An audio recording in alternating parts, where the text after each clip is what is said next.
Welcome to a standard edition of the BumbleKast. I'm your host, Ian Flynn, the Bumble King, and joining me as always is my Bumble co-host, Kyle JCRB Krause. Hi, I'm here. Oh, it's time. This is weird. We're doing this on a Friday. This isn't normal. Yeah. I feel very lost and scared, and I don't know. I don't know what to do. Ian, help me. Help me. Well, it's all right. It's all right. We just got bumped because of our wonderful patronage episode on Monday. Yes. And we're just going to go through our standard Q&A. This faded from Mercer. All right. Well, Discord, I'm going to kill you. But in the meantime, let's go ahead and get into these Q&A questions from the standard Q&A. These all come from our January live stream. Oh, neat. Okay. Yep. So let's jump in with one starting off with Chaos Sonic. What was it like starting the Archie comics right after Penders left? Terrifying. I mean, I don't think it actually didn't leave right at the same exact time. There's at least one issue where he's credited, at least. Yeah, there was a kind of a transitory period. I went in expecting to do backup stories. You know, I thought I was going to be the kind of second author and eventually work my way up to maybe doing lead stories as well, until I was told, no, you're just taking over the book. It's like, oh, well, all right then. So there wasn't really so much a passing of the torch. It was just kind of like, bing, I'm here now.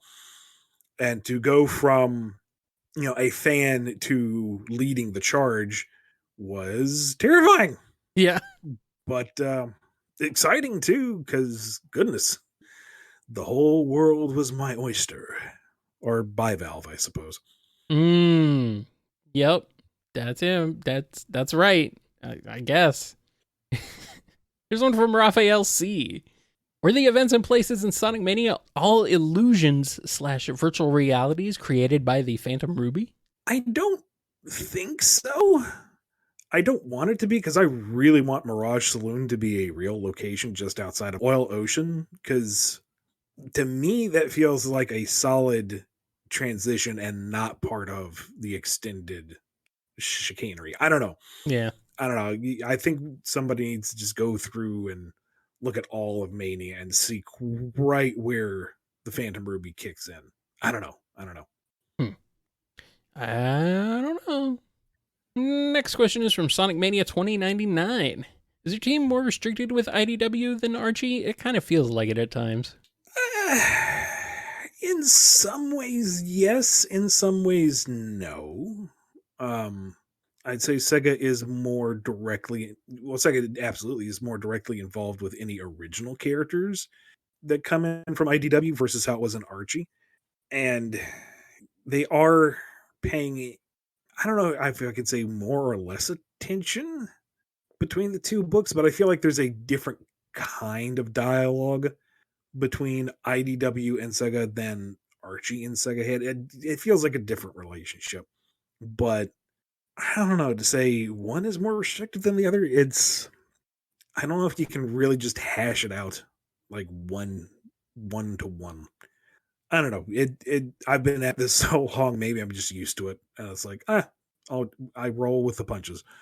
I don't know. Right. And our next question here comes from Marshall H. Omega's quotes in Sonic Heroes imply he has a very low opinion of Gamma. Does he know about Gamma's own rebelling against Eggman? If not, how would he react to learning about it? I don't remember that. Yeah, I don't either. It's funny because I just played Heroes pretty recently. I don't remember. Yeah. But I'm going to have to try to look that up at some point. But in general, I mean, I think he would appreciate Gamma's, hitman approach to the rest of the E100s, but then he stops, which is unacceptable. You must continue to destroy all the Eggman robots. Mm-hmm. Weak, inferior, earlier model. Couldn't compete. Yeah. Omega's a tough critic, man. He's not one to mess around with. Here's a question from System 509. Do you prefer the Death Egg robot when it has rocket fists like in Sonic 2 or extendable arms like Generations and Mania? Rocket fists, Oh yeah. miles Uh huh. before extendo arms. Yep. Yep. Yep. Flying robot pieces by default are just cooler. Yeah. Especially when they got rockets on them. That Yeah. that that that makes it awesome. Absolutely. The extendo arms are a little funky. I mean, I get it from a gameplay perspective, Yeah. but even if you could like jump on the rocket arms and like ride them back up, that's way cooler than running up an extendo arm. Yeah. Rocket arms. Yeah. I feel like that was a maybe a concession made for at least for Mania, maybe because Mania, the Death Egg Robot's the boss in Green Hill Zone, so you don't want your first level boss to be like extrememely difficult. But I No, don't and it know. does kind of make a bit of continuity of generations. So Yeah, that too. But it's still it's kind of like one of those things. It's like I don't know, like a gameplay thing. But yeah, no, definitely the Rocket Fist. Here's a question from Syed C. Would Zombot Sonic be the best Robot Sonic? nah, Zombot Sonic would be one of the best Zombots, but I would say Metal and any of the mechas could take him on, beat him. I mean, the Zombots themselves are resilient, but they're far superior in terms of Robosonics. Yeah, I was gonna say like even roboticized Sonic or Mecha Sonic from Archie. It's just Oh shoot, Mecha Sonic, that. Mecha Madness. Sonic? Yeah, that design. Down. Yeah, yeah. That guy is a freaking beast. uh, good times. I missed that. I missed that design. Freaking Patrick Spaziante on point yet again. Here's one from Supersonic 93. What would happen if there was a crossover between Sonic and Sailor Moon? Huh. That happened in Archie, didn't it? Yeah. Pretty Uh, Princess Sailor Sally yeah, and Sailor Sally Tuxedo Nux. Yeah. and um although the question will ever remain, should it be Tuxedo Nux or Nuxedo Mask? Yeah, yeah, yeah. Tux I don't Nux. know. I know of Sailor Moon, but I'm not like super well versed in it, so I can't get into the like real fun in-depth thing about it. I feel like the Sonic female cast is not as equipped to really readily come together and have a fun one-to-one with the Sailor Scouts. But I could be wrong because again, I'm not super well versed in that series. Yeah. I don't know. Could still do that. He could have some fun. But yeah, I don't know. It could work. It's basically a shonen superhero series. It's just female characters instead of male characters, really. Here's a question from Vexen366. Since Sonic was in a Shin Megami Tensei spin-off, do you think it's possible if he can possibly defeat any of the gods in the series, like YHVH or Lucifer? I mean, maybe it's not like he hasn't fought gods in the past. I was gonna say So, he's a regular old god killer, man. He's done it before. He can do it again. I mean, is Yahweh really that much more powerful than fully realized Solaris? Like full time and reality manipulation? Guess that is YHVH, huh? I don't know if that's like the proper pronunciation, but I don't think it is. I know I screwed it up, but yeah, okay, you're right. I completely. It is okay. Yahweh or no way. It is pagan. All right, cool. So yeah, he probably could. Here's a question from the V Man. Sorry if this has been answered before, but I'm very curious about the thought process behind world building for licensed IPs versus a project you have total control over, like Dragoon. number one, thank you for the name drop. Number two, I would say in a lot of ways, building for a licensed IP is easier than starting from scratch because something like Sonic or Mega Man or Rivals of Aether gives you materials to build with. It gives you a visual language. It gives you a number of inherent themes. You know, even if you just have fighting stages to build off of that still give a texture that you can spin out of. And even if the pieces are very wildly far apart, you can draw lines between them. Or in Mega Man's case, there was a solid storyline across like 15 friggin' games to follow. The roadmap was there. Right. So the difficulties, of course, come from making sure that any new information or new elements fit with what has come before and would not potentially detract from what will come later, depending on how alive the franchise is. It depends on how much the licensor is willing to let you play with their toys and do stuff with. So there's certainly challenges there, but you are given so much material to work with. I feel like it's easier than starting from scratch, because with Dragoon, it's like, well, what are my themes? What is the visual language? What are the rules of my universe? What is the scope? With a licensed book, you have so many pages and so many issues to work with. There's the budget to do. With Dragoon, what is the format? Am I aiming for a webcomic? Am I doing a graphic novel? What am I doing with this? What is the tone? Everything that is kind of taken for granted in a licensed IP, you have to come up with and decide yourself, and then maintain that and keep it consistent going forward. It's certainly a different challenge. And you would think it's easier because the only boss you have to answer to is yourself, but that requires a degree of discipline and self-analysis that can be, in a lot of ways, much harder than having somebody else telling you that, no, you're off brand, do it this way. Yeah. I think that's why fanfic is so popular, because it kind of gives you a built-in world that you don't have to necessarily sit there and build from the ground up your whole thing. Fanfic is fantastic. It's a great way Mm-hmm. for people to learn how to write. Yep. And it's just fun in general. So, yep. Yeah, fanfic is great. Yep. And our last question before we take a quick break, and we fly through this episode. This one comes from The Acquainted Guy. If Jakks Pacific ever made Tangle and Whisper action figures, considering GE have been making plushies, how happy would you be, and just how many would you buy of each of them? I don't think human speech can properly articulate just how ecstatic I would be for that kind of merch. The squee heard around the world. Like, I don't think humans can make the proper noise. I think it would be suddenly it would become luminous upon the horizon as I just glow with pride and joy. And I would only purchase one of each because I want everyone to have their fair share at getting one. I'm not going to hoard them. I'm not going to scalp them, but I definitely want them. Sega, Jakks, you know what to do. I think it's time. I mean, we're finally getting a frickin' Rouge after how many years? That's true. I'm really surprised we never got a Rouge figure or anything. We just need a reissue of Blaze, and we're pretty good. Yeah. Yep. I'm into it.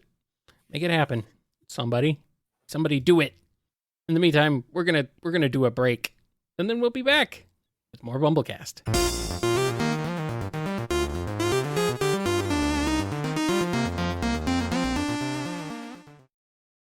And we have returned, and we are going to jump right back on in with Frank7640. If the events of Sonic Forces were repeated, but this time all the main crew is captured except for Sonic, Shadow, and Silver, who of them would be the best to lead the resistance? Best is a very loaded word. I would say none of the above, and you'd have to make a new character. But I think Shadow would at least be the most decisive. He would be able to pick the appropriate targets to strike, but he would also be of the mindset of acceptable casualties. Yeah. And Silver and Sonic are not. Which, I mean, to be fair, Knuckles was too, with his whole big wave thing, where lots of people died. Yeah, but I don't think he understood. He didn't. He didn't. That route. No, he did not. Why did they not call it Operation Tsunami? Because they had to save Tsunami for you. So you could I, use Kit Tsunami. I mean, what sounds cooler? Operation Tsunami or Operation Big Wave? Well, I mean, it sounds like what Knuckles would come up with. What's that big? What's a big wave called in the ocean when it's a really big wave? Oh, let's just call it big wave. Yeah.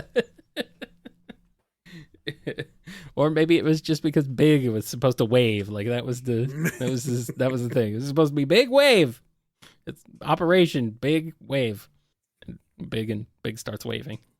That's what it was. It's meant to be a wave of bigs.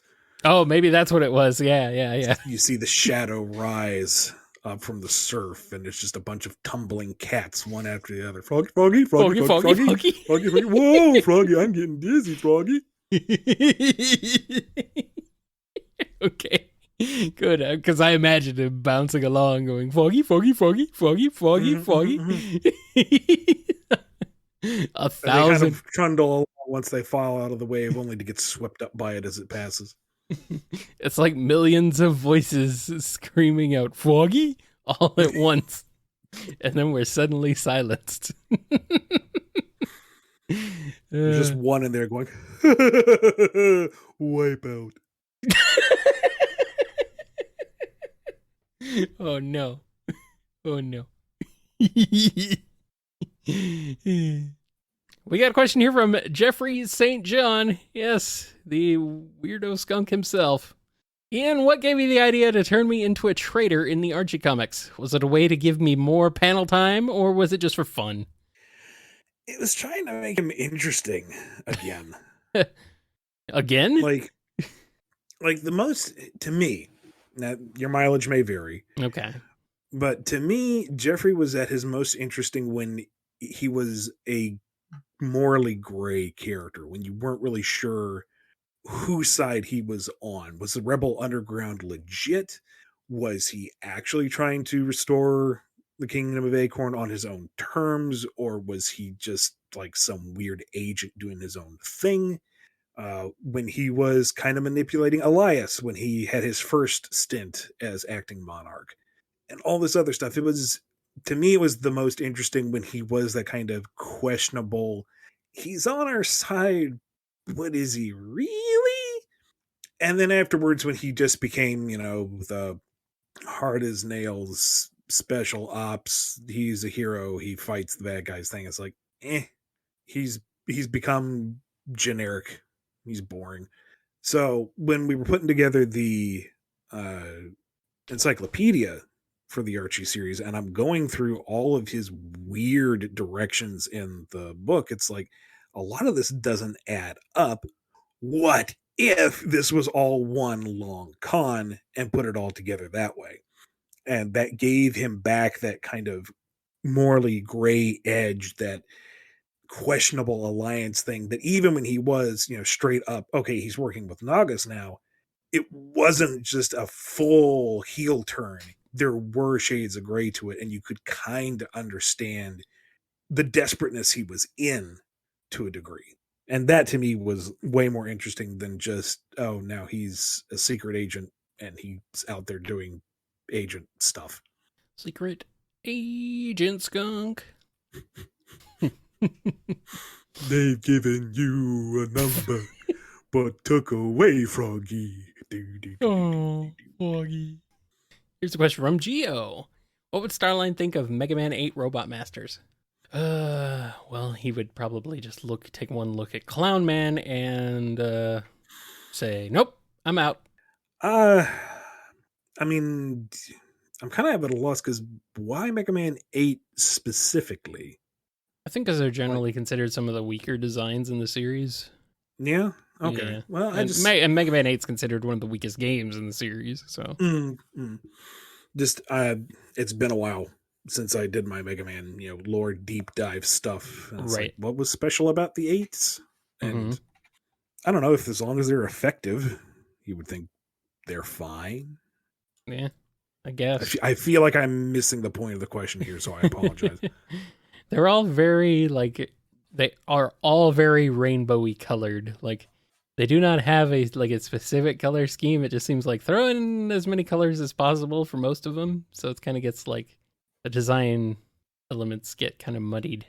Well, given how Starline seems to enjoy his more monochrome themes, maybe he'd find them a bit garish. I don't know. Yeah, yeah. I mean, they are. They look. They're not my favorite designs personally either, but yeah. Oh well, that's fine. Here's one from Michael B. How would Eggman and Lex Luthor get along? I guess it depends on which version of Lex we're talking about. Mm, Um, they I'm going. they do have one track mind of taking out their worst enemy, but for different reasons. Yeah, I mean, I'm gonna go with the DC animated universe stuff because Mm-hmm. that's what I'm the most familiar with, and I feel like that's one of the best remembered.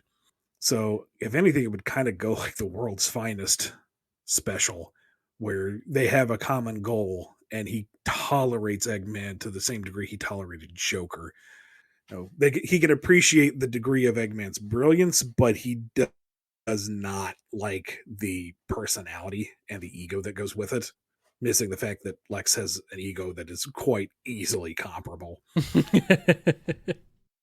and it would lead to your vile but inevitable betrayal, where Luthor thinks he can take the egg tech for himself and be more effective with it, but Eggman steals the show and attacks Metropolis with a giant flying egg face.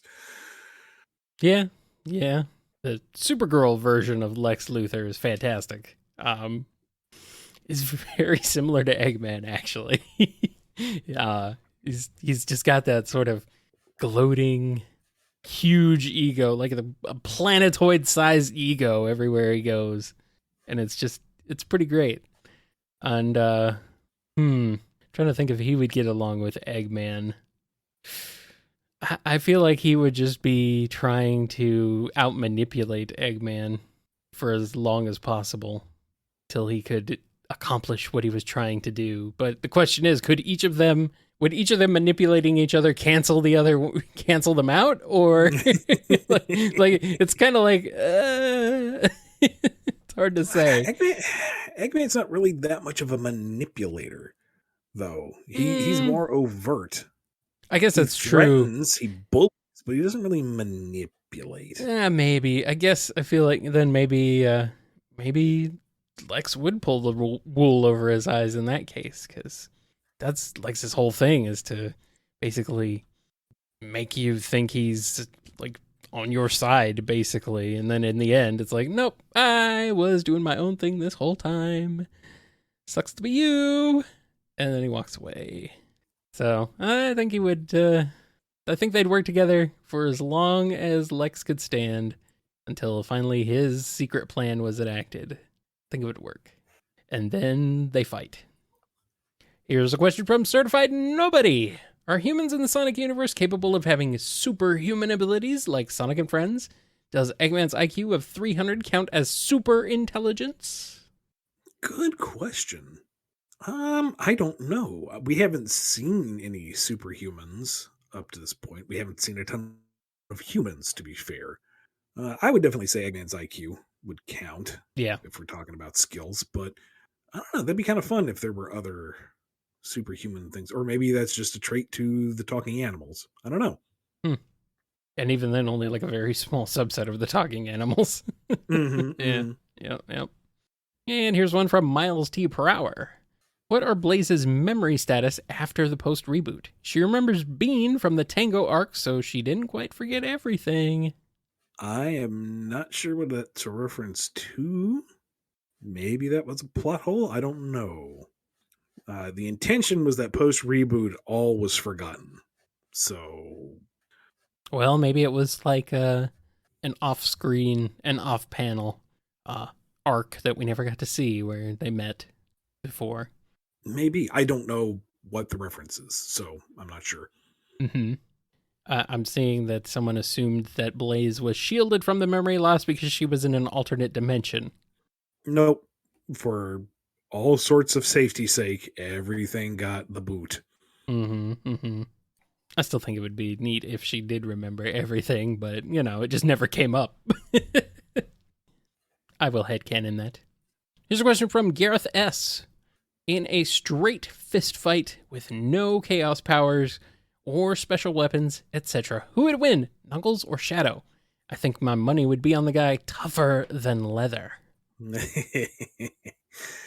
I guess the question is Shadow's super strength derived from his chaos powers, or is it something innate? Like, does he have, fuel in the tank that gives him that extra oomph, or is that just is naturally very strong? It would be a cool fight to see, that is for sure. Time for you to write it. Make it happen. Shadow's got to fight a strong foe. Knuckles is a strong foe. Shadow would need to seek him out on Angel Island. Look at that. It writes itself. Here's a question from Mecca from the 80s. Will we see the town/city from where Starline came from? Maybe one day. I don't know if we'll ever get deep into his backstory. I didn't know he came from anywhere. I thought he just was. He is Starline. He just, like, the world was created, and along with it was Starline, and there he is. Here's a question from Robin M. In the mobile game, Sonic Racing, Classic Sonic's bio states Classic Sonic is a younger Sonic from older times. Does that mean Sega will be reconsidering the usage of Classic as an alternate Sonic? Unless that alternate Sonic is also the past Sonic. Let's wait for official word on that. Here's one from Joe M. Do Sonic's friends folk breathe and hear through their eyes? Since Whisper hears the wisps through her mask, and Sonic uses goggles underwater in Sonic 1 in the scrapped version.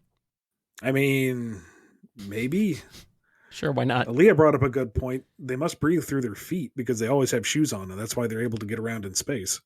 But makes sense. Perfect. Yeah. And this last question here is for you, Kyle. Uh-oh.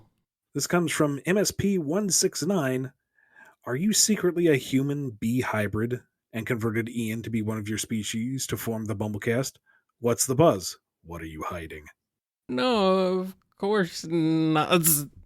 No, that's not the case. No. I do not. I do not say that. You cannot be serious. No.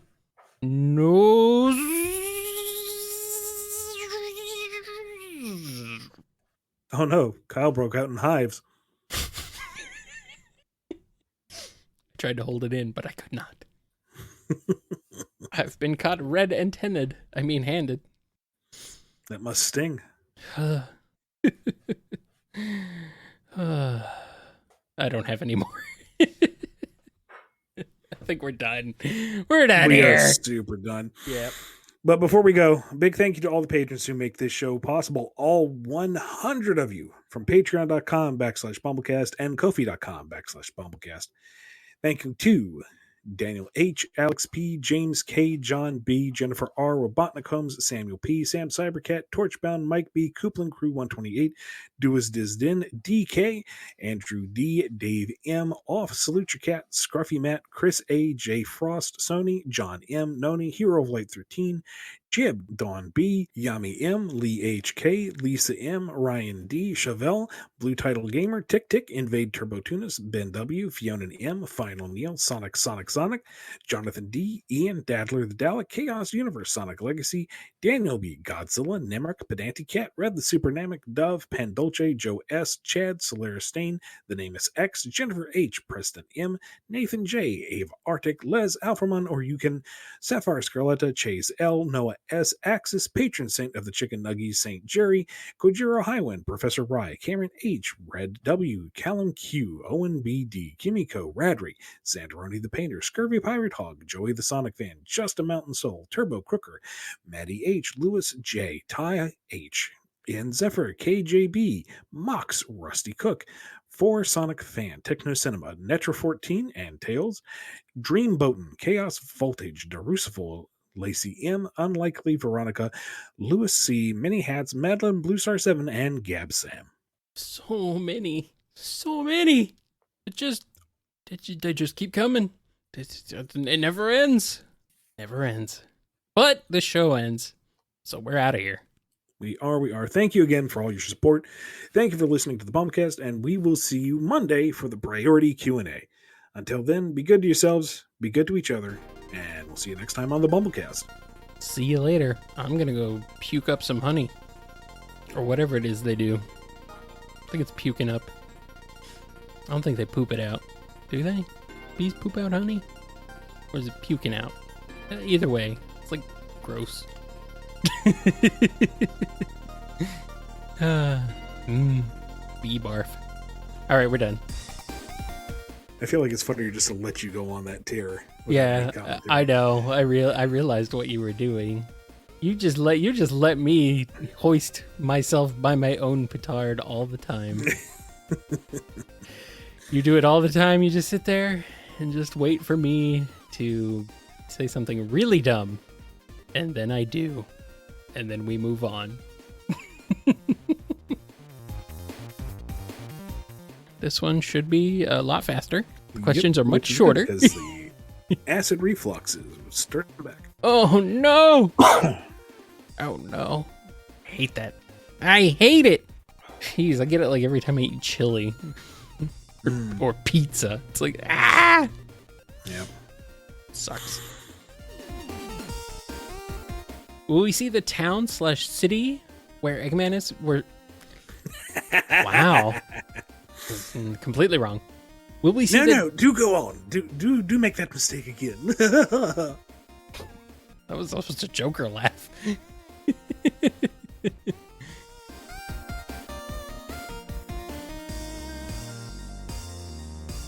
You've been listening to the BumbleKast, a co-production of Bumble King Comics and the KNGI Network. Original theme music composed by Ken Coda Snyder. Remixed intro by T-Lopes. Find out more information, along with podcast feeder links, MP3 downloads, and more at bumbleking.com and kngi.org.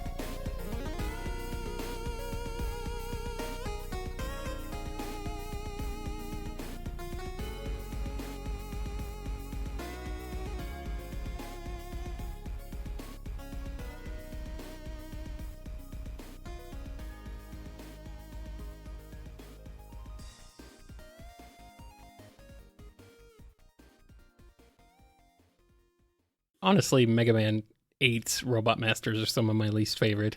Because this is when they start to look more like Mavericks. Kinda.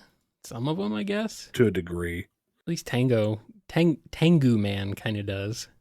Like Grenade Man? Let me pull him up. Grenade Man? No, okay, no, he's definitely more Mega Man-y. Yeah, he's more classic, yeah. No, none of them are really super animal-based. Except for Tengu Man. Because there's one game where their proportions super detailed and very, very humanoid. Yeah. It's I don't know, because these are all pretty much on brand, but maybe I'm thinking of 7? Well, no, 7's bosses are all very similar to 8's. Design-wise, they're not that different. I'm seeing that 11 had the most human-looking ones, I guess. But hold on, this is bugging me. It's one of the ice-themed Robot Masters. Chillman? What about him? No, that's definitely a. It's not Freeze Man. That's Mega Man 7. Yeah, Freeze Man. That looks like a Mega Man X design to me. Really? Yeah. I don't know. I mean, there's classic elements to it, but the way the legs are designed, the way that the details are on the body, to me, that looks like well, kind of a middle point between the two. Well, 7 and X were kind of being developed simultaneously, so I don't know if that's maybe the case, but if you look in the chat, there's a picture of Tundra Man, who's kind of similar. Is kind of Maverickish too, but his design is way more simple looking. Like you have the crystal shards and such, but the the coat, the legs, they're all kind of uniform in color. The icy structures are very uniform and simple, whereas Freeze Man, look at all the facets and all the details on the crystal geometry. Look at all the details on the boots, the swooping lines, the vents, just the number of different tangents and lines on his pelvic region, the number of lights and different stuff going on with the chest, the fact that he's got some kind of weird vent things going on with the gloves. Yeah, it's a bit more like it's a bit more Reploid in style. Yeah. Yeah. Blast Man, he's kind of towing the line too, but there comes a point with the classic stuff where there's only so much you can do without it being bland. And there have been some Reploids that straight look up like Mega Man classic characters. So Yeah. like it's not really a one or the other type thing. There are cases for both, but Yeah. I don't know. Generally, I guess it's like Robot Masters are generally smaller than Reploids, but not always. It's kind of like Yeah, it's it's not, more it's a more very, rounded shapes, more simplicity in design, yeah, yeah, more immediately repeated yeah, without all the little doodads and stuff. yeah.